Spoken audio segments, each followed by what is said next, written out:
ገብርኤል ኃያል መልአከ ሰላም መልአከ ብስራት የምታወጣ የእግዚአብሔርን ሕዝብ ከሚነድ እሳት ፍቅር ተስሏል በልባችን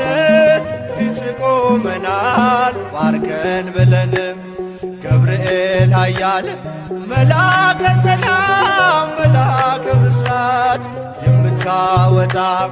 የእግዚአብሔርን ሕዝብ ከሚነድ እሳት ፍቅር ተስሏል በልባችን ፊት ቆመናል ባርከን